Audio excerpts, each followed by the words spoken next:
Hello, storytellers, listeners, enthusiasts. Welcome to another episode of I'll Read That, the show where your stories get heard. Whether you're an unpublished author, self published independent, poet, screenwriter, or just someone with a tale to tell, this is your space to shine. In each episode, I'll read your submitted story aloud, giving it a voice, a platform, and most importantly, a chance to grow and develop. You'll get feedback from fellow writers, readers, and other creatives to help you sharpen your craft and take your storytelling to the next level. So, if you've been waiting for someone to say, "Yeah, I'd read that," you found your place. Submit your story, get heard, and let's grow this together. Don't forget, like, comment, and subscribe. And if you got something worth sharing, my email address is below. We are in Thassodar Jax, Galactic Ranger by David Jace. Part 9, Section 26. You've got to admit, Earth has a great atmosphere. Just look at the sky, the fluffy clouds, the warm sun. Hermes gestured out the open window as they drove. I don't have to admit anything, Shold retorted. Are you going to be in a sour mood all day just because the boss didn't like your target? Dorsch glanced over at Shold, who was again riding in the passenger seat, leaning back, with one hand on the belt to steady his stance. He hadn't realized that changing the target had been Shold's idea. He was right that it was a little more public, but I think it was a decent choice. Easy pickings. Hermes turned the big wheel that guided the vehicle. Too easy, commented Grote. We should have stuck to the plan. Shold glanced up at Hermes. I don't care what the boss thinks anyway.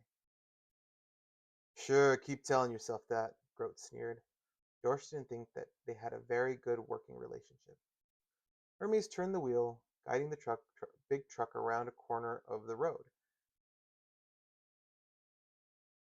and a large sign came into view. The sign read, Rock Hollow Sanctuary, a neo-ludist haven.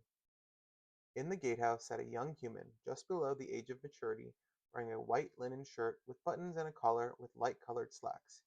He was reading a book and looked up with surprise and curiosity as the large truck pulled up to the gate of the compound. He plucked his bookmark from the counter and laid the book in its place. Leaning out of the window with a broad smile, he welcomed the visitors. Greetings and welcome to Rock Hollow.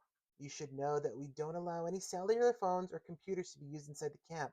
We also limit the use of motorized vehicles to necessary situations. What brings you fellows out here today? He leaned even further out of the window to ogle their truck. I have to tell you, I've never seen a truck this big, at least not in person. Bet he's never seen delivery boys like us either, Dorsch whispered to Grote with a grin that was not returned. Good day to you, lad, Hermes turned on his charm. We're bringing some food supplies for your kitchens. Mind letting us through? Food supplies? That doesn't sound right. We raise all our own food here in camp. Are you sure you're here for us? Brother Jim didn't say anything about a delivery, especially one of this size. Let me just signal for Brother Jim. He, he turned to send a yellow-colored flag up a pole attached to his little guard hut. Hermes, what are you waiting for? Scholl hissed the front passenger. Scholl hissed the front passenger seat. Why are we wasting time with this idiot? Hush. It'll be a moment, though. I didn't expect him to not want free banquet of food. We'll get in, just have to improvise. My time with Sophocles, my time with Sophocles won't be for naught. He chuckled. Dorsch kept his chuckle quiet so as not to attract the youth's attention. It will take just a couple minutes, fellas. He picked up a small hammer and hit the bell hanging beside the flagpole, sending a ringing sound across the camp. Shold was done waiting. He leaped out of his own window, using the edge of the roof to flip up on top of the cab and run across to the driver's side. Before the youth could finish being surprised, he launched himself off the cab and through the guard window. He landed on the chest of the human. The butterfly knife whistled out and vanished into the side of the boy's neck. Just as quickly, Shold withdrew the knife and thrust it into the opposite side. He was only just starting to choke and gurgle on the injuries, taking another unsteady step backwards. Shold grabbed a fistful of hair and pulled his head down. He spun up onto his shoulders, where the back of the boy's neck was now exposed. The butterfly knife flashed down one final time at the base of the skull and severed the spinal cord. As the boy's body collapsed, Shold gave the knife a twist for extra damage and a quicker death. He leaped backwards onto the counter of the guard booth and turned toward the truck. Seriously, how hard was that? Dorsch had to admit it was an efficient, if brutal, kill. 10 stars for style, to be sure. He clapped the ends of the he clapped the ends of two tentacles together. What are you doing? Grote demanded from the seat across from Dorsch. Dorsch stopped clapping. I'm improvising, Schultz sneered at Hermes. A scream from a short distance away caught their attention. A young female human stood at the corner of the next building. She wore a long brown skirt and blue blouse. Her blonde hair was tied back in a fetching ponytail. She stared in horror at the guard booth as a pie tumbled out of her hands onto the ground. She screamed again and turned, running back around the corner. Go after her! Grote slammed one gnarled fist against the back of the truck. Guess we'll be getting another fun chat with the color inverted. Guess we'll be getting another fun chat with the color inverted, boss, thought Dorsch. He really did need to fix that projector. Scholl leaped for the door of the truck, as Hermes shifted it back into gear and revved up the engine to move forward. The truck rumbled and bounced along the uneven dirt track. The buildings were crude, single-level affairs, simple to build from basic materials. They probably didn't even have internet, Dorsch thought. The center of the colony was a large square of natural grass with an ugly statue in the middle. It was an image of a biped human, but in Dorsch's opinion, it was even uglier than the original species. Hermes pulled the big vehicle to the edge of the grass and got out. Dorsch and Grote stayed inside so as not to scare the humans until the time was right. Scholl was still standing on the hood, as if he were about to do some stunts. The boss is going to be upset if we don't bring them all in. Grote craned his neck to look out the forward windows. He would be more upset about the pie the girl dropped, Dorsch grinned, but Grote didn't laugh. Dorsch looked out the window as well. There were people around the edge of the grass looking curiously at the truck. On one end was a knot of people around the frightened girl who was pointing at the truck and screaming, sobbing incomprehensibly. They were trying to calm her down. One of the men from the group with the girl walked up. He had a thick red beard and gray hair on his head. His walk spoke of confidence, even in this unusual situation. He was clearly a leader of the community. Gentlemen, I don't know what this is all about, but we mean you no harm, and we aren't looking for a fight. Hermes greeted him with his two arms outstretched. Dorsch thought it looked like he was asking for a bipedal hug. Greetings, kind sir. We are harmless traveling salespeople, and we have some very interesting things in the truck that we'd like to show you people. Greetings, stranger. What has Mary Lou so upset? He gestured back to the distraught female. Hermes threw an annoyed glare back at Scholl, who snarled in return. I must apologize for that. It seems my overenthusiastic friend up there frightened her back at the gatehouse. Hermes leaned in and lowered his voice just enough to sound as though he were sharing a confidence with the man.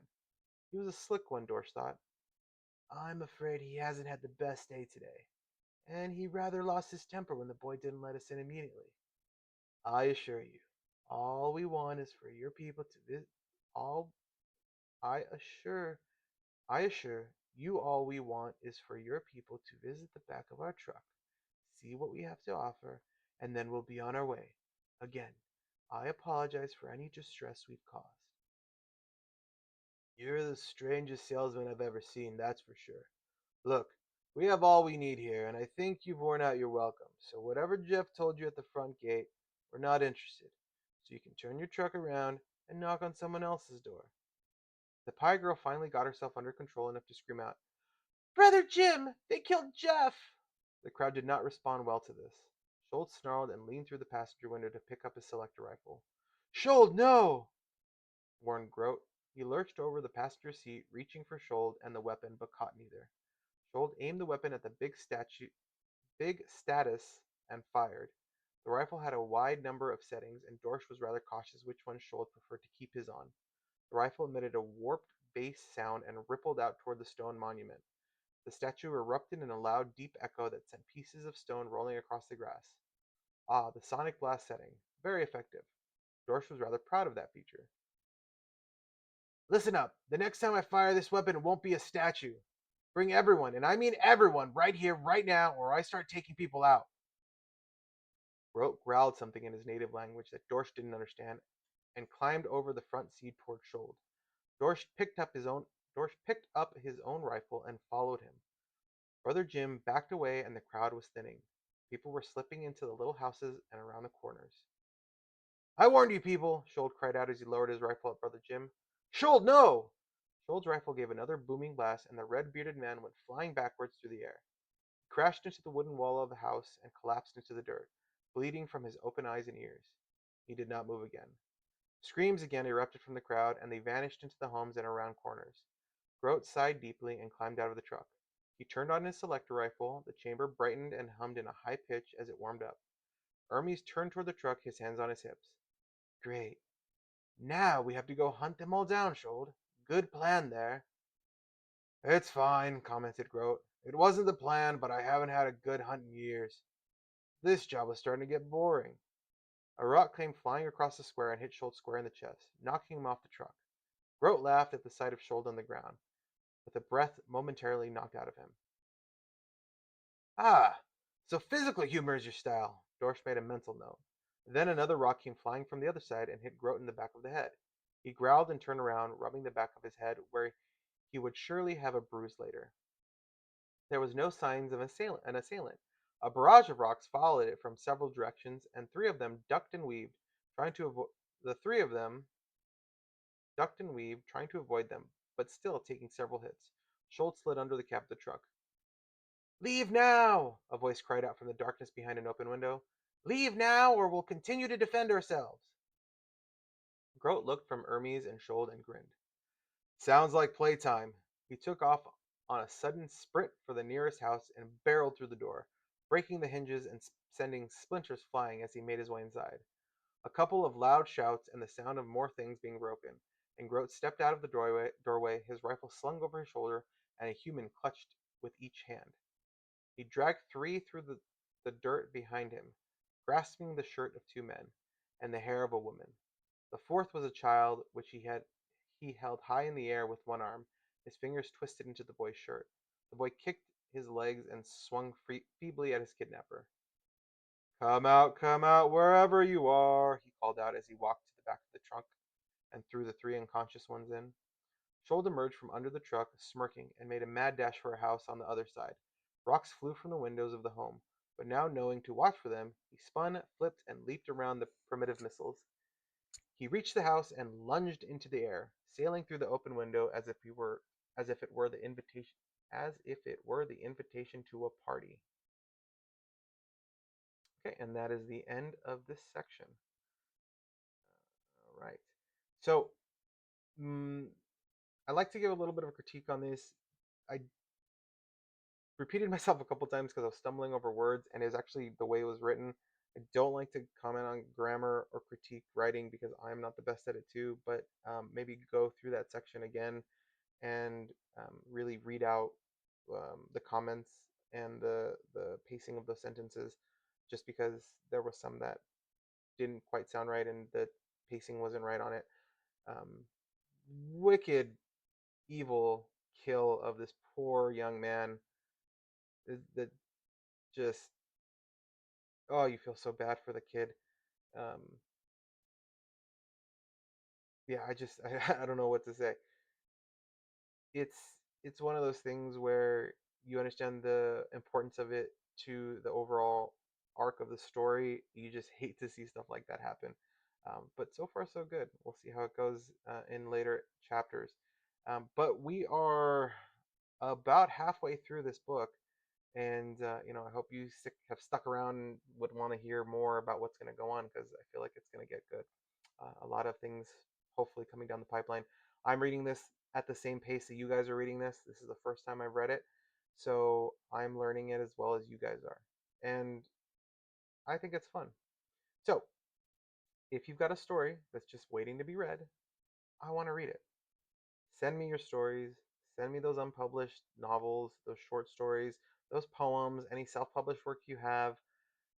My email is in the description below, and you might be featured in an upcoming episode of I'll Read That. Help me build this community where writers, readers, authors, um, you know, everybody supports each other, and we all can have a shot at being heard.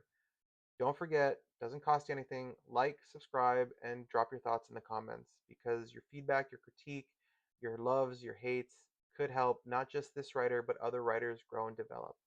So, if you're out there, keep writing, and I'll read that.